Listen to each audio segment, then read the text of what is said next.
Летище Ел Прат, Барселона. На летището в Барселона проверка на скенера показва нещо съмнително.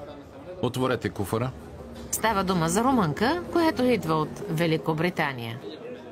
Какво има между дрехите? Телефони? Колко? Само 2 ли?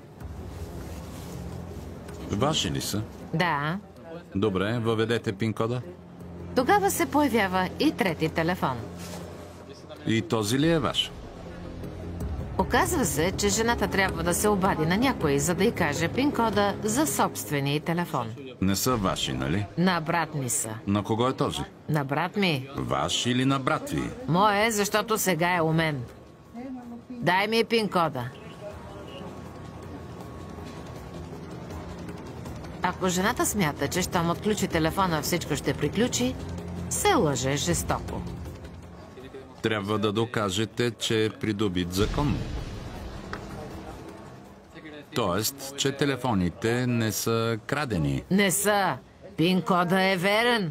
Това показва, че телефоните са ваши. Ще проверим международния идентификатор на мобилното устройство имей. Ясно? Това е универсален номер за проследяване. Братът на пътничката е изненадан. Не са от тук, не са от Испания, а от Англия. Ще го включите ли? Батерията е паднала. Това не е проблем. Служителите имат много зарядни. Вземете багажа си и елате с мен. Насочете се към изход 23.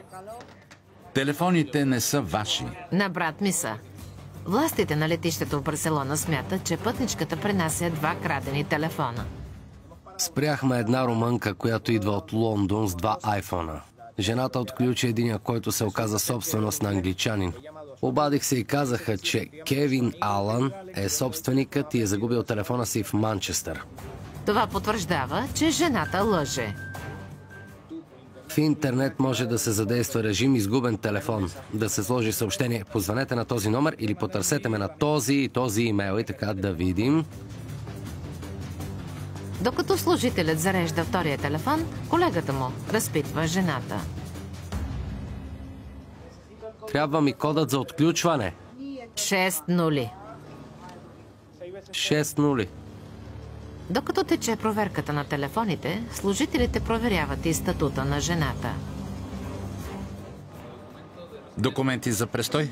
Имам личен номер на чужденец в Англия. Госпожо, би трябвало да го знаете наизуст. Да, но не го знам. Не си знаете номера. Не съм дошла тук за 5 години. А неговият? За брат ми ли? Не го знам. Чакай малко, сега ще ми го кажат. А по телефона братът започва да губи търпение. Ето ти номера на собственика, който живее в Тарагона. Обади му се да ти даде информацията. Жената твърди, че телефоните са на брати, но се оказва, че собственик е мъж от Тарагона. Може би той ще разреши мистерията.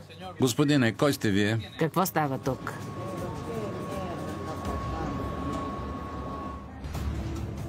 Летище Ел Прат, Барселона.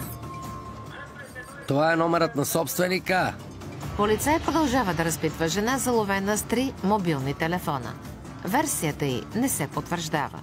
Твърди, че има брат в Англия и друг брат в Испания, при когото отива да живее сега.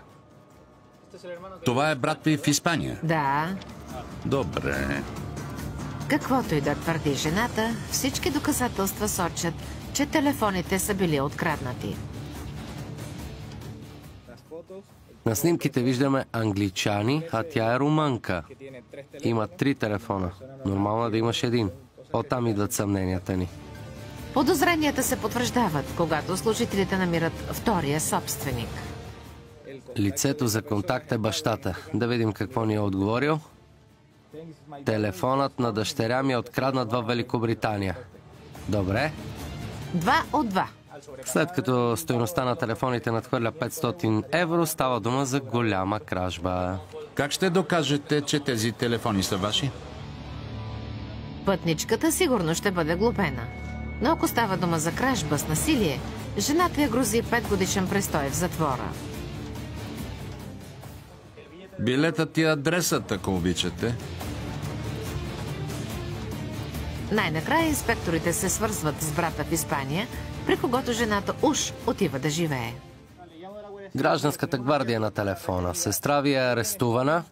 В Испания ли живеете? Добре, ще ми кажете ли адреса си? Делото вече е в ход. Трябва да се установи как са били откраднати телефоните. Въпрос на време е жената да бъде арестувана и да си понесе наказанието.